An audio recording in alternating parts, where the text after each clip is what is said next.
आज मैं आपको तुलसी माता का पावन चरित्र सुनाती हूँ कि कैसे तुलसी माता भगवान श्री कृष्ण को इतनी प्रिय है। यह जो घटना मैं आपको सुनाने जा रही हूँ ये भगवान के गोलोक धाम की है। कहा जाता है कि भगवान श्री कृष्ण की सखी वृंदा भगवान श्री कृष्ण के पास बैठी है और भगवान श्री कृष्ण और वृंदा एक दूसरे से बातचीत कर रहे हैं। तभी राधा रानी कहती है कि मुझे भगवान श्री कृष्ण की बहुत याद आ रही है और राधा रानी एक द्वारपाल को अंदर भेजती है। द्वारपाल जाकर के कहता है कि राधा माँ ने आपको याद किया है प्रभु, लेकिन प्रभु वृंदा से बातचीत करने में भूल जाते हैं कि राधा ने उन्हें पुकारा है, राधा ने उन्हें याद किया है।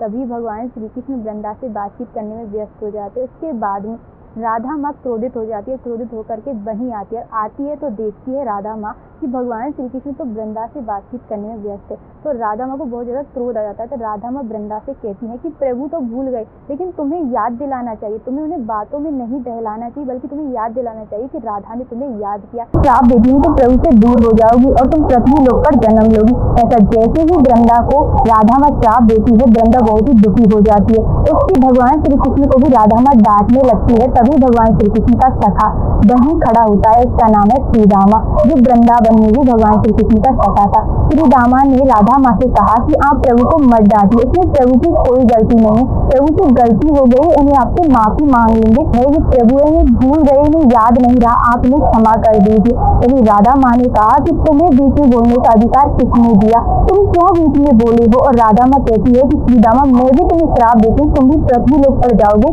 और जैसे ही श्रीदामा को श्राप मिलता है, श्रीदामा रोने लग जाता है और श्रीदामा से राधा रानी कहती है कि तुम शंखचूड़ नामक राक्षस बनोगे। उसके बाद में राधा रानी का कुछ समय बाद गुस्सा शांत हो जाता है। उसके बाद में राधा रानी से गुस्से से शांत होती है, तब उन्हें रियलाइज होता है कि मैंने ये क्या कर दिया। श्रीदामा रो रहा है, तभी राधा माँ कहती है कि हे कृष्ण मुझसे गलती हुई, तुम मुझे क्षमा कर देना, लेकिन मैंने तुम्हें श्राप तो दे दिया, मैं इसे वापस नहीं ले सकती, लेकिन मैं तुमसे ये जरूर कह सकती हूँ कि एक क्षण के लिए तुम पृथ्वी लोक पर जाओगे और राक्षस बनोगे, उसके बाद फिर से तुम प्रभु की शरण में आ जाओगे। तो जैसे ही श्रीदामा सुनता है, श्रीदामा को थोड़ी एक तसल्ली सी आती है कि ये होता है कि हाँ बस मुझे एक क्षण के लिए धरती पर जाना, लेकिन गोलोक का एक क्षण हमारी पृथ्वी का एक कल्प के बराबर होता है। एक कल्प यानी कि सतयुग, त्रेता, द्वापर, कलयुग 1000 बार बीत जाए वह गोलोक का एक क्षण होता है। हमारे पृथ्वी लोक में तो एक क्षण यानी हमारी आंखों की पलके 5-10 बार झपक जाए तो वह हो जाता है हमारा एक क्षण, लेकिन वही गोलोक में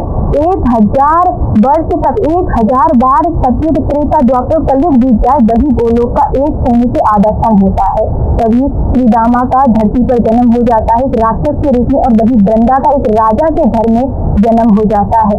वही संयोग से वृंदा का नाम इस धरती पर भी वृंदा नाम पड़ जाता है। वृंदा कुछ समय तक अपने परिवार के साथ रहती है, उसके बाद में हिमालय की गुफाओं में चली जाती है। हिमालय की गुफा में जाने के बाद तपस्या करना स्टार्ट कर देती है, काफी वर्षों तक तपस्या करती है और उसका एक मेन उद्देश्य होता है कि उन्हें भगवान श्री कृष्ण पति रूप में चाहिए और वह इसी के रूप में तपस्या करती रहती है कि उन्हें भगवान श्री कृष्ण पति रूप में चाहिए। एक बार की बात है कि हिमालय पर शंखचूड़ भी आता है, वह देखता है कि वृंदा वहां पर तपस्या कर रही है, तो पहचान जाती है, भक्तों की पहचान होती है। कई भक्तों की शक्ति इतनी हो जाती है कि वो पूर्व जन्म की बातें भी याद रह जाती है। श्रीदामा और वृंदा तो भगवान के बहुत ही नजदीकी भक्त थे, तो उन्हें याद रह गया था कि उन्हें राधा रानी ने श्राप दिया था। अगर एक दूसरे सोचते हैं कि अब हम कहाँ जाएंगे, तो सोचते हैं क्यों ना हम एक दूसरे से शादी कर ले, तो वृंदा माँ और शंखचूड़ एक दूसरे से शादी कर लेते। देखो शंखचूड़ एक राक्षस रेवती में जन्म लिया था। राक्षस रेवती में कोई व्यक्ति जन्म लेता है तो उसकी बुद्धि भी राक्षसी हो जाती है, तो शंखचूड़ की जो बुद्धि है वो राक्षसी हो गई थी,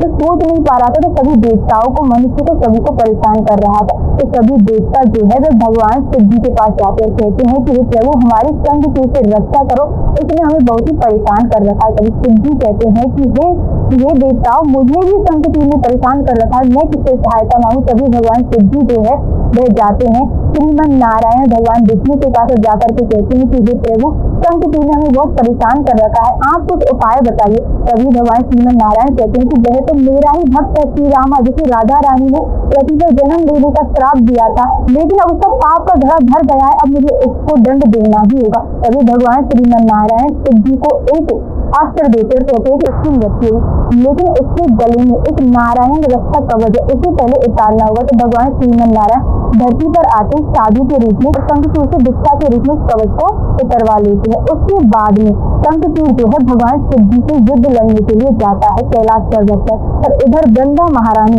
जिन्होंने हिमालय पर्वत तपस्या की थी कि उन्हें श्री कृष्ण भगवान पति रूप में मिले, तो भगवान श्री कृष्ण ने कहा कि अब समय आ गया है, वृंदा की इच्छा को पूरा करना होगा जिसके लिए उसने हिमालय पर तपस्या की। तो भगवान श्री कृष्ण अपना रूप बदलते हैं, शंखचूड़ का रूप धारण कर लेते हैं, तो धरती पर आते हैं वृंदा माता के पास। फिर वृंदा माता का पतिव्रता धर्म नष्ट हो जाता है, जिससे शंखचूड़ की मृत्यु हो जाती है। क्योंकि शंखचूड़ को यह श्राप मिला हुआ था कि अगर उसकी पत्नी का पतिव्रता धर्म नष्ट हो जाए तो ही उसकी मृत्यु होगी। शंखचूड़ की जब मृत्यु हो जाती है तभी शंखचूड़ की मृत्यु होती। शंखचूड़ अपने मुख से वृंदा का नाम लेते हैं, जैसे ही वृंदा इस आवाज को सुनती है वृंदा घबरा जाती है। वृंदा कहती है ये तो मेरे स्वामी की आवाज है, उन्होंने मुझे पुकारा है, अगर उन्होंने मुझे पुकारा है तो यहाँ कौन है। तभी वृंदा कहती है कि तुम कौन हो, तुम अपने असली रूप में आओ। तभी भगवान श्रीमन नारायण अपने विराट रूप में असली रूप में आते हैं और तभी वृंदा महारानी कहती है तुमने मेरे साथ छल किया है। तभी भगवान श्री कृष्ण कहते हैं मैंने कोई छल नहीं किया है, तुमने ही हिमालय के पर्वत पर तपस्या की थी मुझे अपने पति रूप में पाने के लिए, वही इच्छा की पूर्ति मैंने तुम्हारी की है। लेकिन वृंदा रानी कहती है वो तो ठीक है, लेकिन तुम छलिया के रूप में आए, मेरे पति के रूप में आए, तुम्हें एक बार भी नहीं सोचा कि तुम्हें किसी पतिव्रता स्त्री का धर्म नहीं करना चाहिए, चाहे मेरी पहले वो इच्छा थी, लेकिन तुम्हारा हृदय में एक बार भी नहीं सोचा, तुम्हारा हृदय पत्थर का बन गया था। तभी वृंदा रानी श्रीमन नारायण को श्राप देती है कि तुम अब पत्थर के बन जाओगे, और भगवान श्रीमन नारायण शालिग्राम भगवान बन जाते, पत्थर के बन जाते। तो तभी भगवान श्रीमन नारायण कहते हैं कि वृंदा रानी तुमने मुझे जो श्राप दिया वो मुझे स्वीकार है, लेकिन अब तुम मेरे पास चलो, वहीं गोलोक चलो, मैं तुम्हें अपने साथ लेने के लिए आया हूँ। तभी वृंदा रानी अपने शरीर को त्याग देती है और उनको शरीर को प्राणों को त्याग देती है, तो उनके शरीर से पानी निकलने लगता है, यानी कि वह गंडक नदी के रूप में आज इस पृथ्वी लोक पर विद्यमान है। तो भगवान श्रीमन नारायण जो शालिग्राम भगवान में गंडक नदी में ही रहते हैं। वृंदा के बालों से तुलसी का पेड़ उत्पन्न हुआ था। तभी भगवान श्रीमन नारायण ने कहा था कि मैं बिना तुम्हारे तुलसी के पत्तों के वो को स्वीकार नहीं करूंगा, मैं तुम्हें ये आशीर्वाद देता हूँ। और तभी से हम बिना ठाकुर जी को तुलसी के भोग नहीं लगाते, लगाते हैं तो स्वीकार नहीं करते हैं कि तुलसी माता को श्रीमन नारायण ने आशीर्वाद दिया था। क्यों? क्योंकि उन्होंने हिमालय पर तपस्या की, अपने पतिव्रता धर्म को निभाने के लिए वह उन्होंने अपने प्राणों की भी बलि दी थी, अपने प्राणों की बलि दे दी थी, इसलिए उन्होंने भगवान श्रीमन नारायण ने वृंदा को आशीर्वाद दिया था। आज वृंदा महारानी तीन जगह पर विख्यात है। एक तो गोलोक धाम में भगवान श्रीमन नारायण के हृदय में विख्यात है, उनके हृदय में विराजमान है। दूसरा इस पृथ्वी लोक पर तुलसी के पेड़ रूप में विख्यात है। तीसरा गंडक नदी के रूप में विख्यात है। गंडक नदी में भगवान श्रीमन नारायण शालिग्राम रूप में गंडक नदी में रहते हैं। उन्होंने कहा था कि अब मैं आपका साथ नहीं छोड़ूंगा, आपके साथ ही रहूंगा, आपके बिना किसी चीज को स्वीकार नहीं करूंगा, इसलिए बिना तुलसी के भगवान जी को नहीं। तुलसी का इतना महत्व, लेकिन रविवार को तुलसी में जल नहीं चढ़ाते। क्यों नहीं चढ़ाते?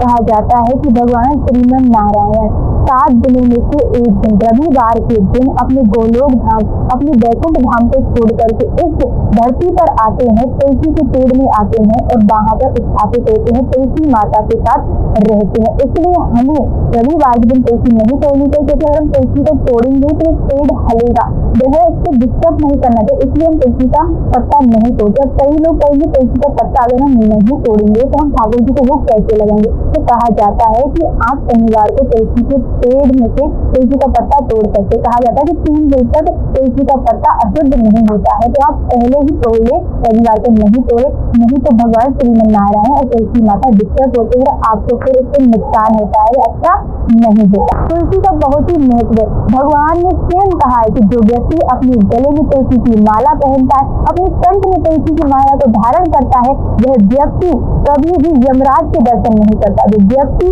को लेने के लिए यमराज नहीं आता, उसे लेने के लिए मैं स्वयं आता हूँ, अपने धाम लेकर के जाता हूँ। इसलिए हमें अपने गले में तुलसी की माला पहननी चाहिए, और तुलसी की माला पहनने के साथ साथ हमें अपने ठाकुर जी को तुलसी अर्पित रोज करनी चाहिए। उनको स्नान कराते समय, उनको खिलाते समय, उनको खिलाते समय, और एक तुलसी का पत्ता रोज अपने मुख में रखना चाहिए, पानी के द्वार से अंदर लेना चाहिए। इसका सबसे बड़ा कारण यह माना जाता है कि तुलसी का पत्ता अगर हमारे शरीर के अंदर होगा तो मान लीजिए हमें एक पल का भी पता नहीं है, अगर मेरी मृत्यु आज ही हो जाए, लेकिन अगर मेरे शरीर के अंदर तुलसी का पत्ता है तो यह तो निश्चय है कि ना तो मैं नर्क जाऊंगी ना मैं स्वर्ग जाऊंगी, मैं जाऊंगी भगवान के चरण। क्यों? क्योंकि भगवान की प्रिय है तुलसी, वह मेरे शरीर के अंदर है। तो भगवान मुझे ना तो स्वर्ग जाने देंगे ना नर्क जाने देंगे, वह मुझे अपने पास बुला लेंगे। इसलिए हमें रोज तुलसी का दल, तुलसी का पत्ता खाना चाहिए, क्योंकि हमें एक पल का भी पता नहीं, क्या पता कल ही मेरी मृत्यु हो जाए। इसलिए हमें रोज तुलसी का पत्ता अपने शरीर में खाना चाहिए, तुलसी का पत्ता खाना चाहिए। साथ साथ अपने गले में तुलसी की माला पहनी, तो अपने गले में सोना चांदी पहनते, लेकिन सोना चांदी जो है हमें भगवान के धाम नहीं लेकर के जाएंगे।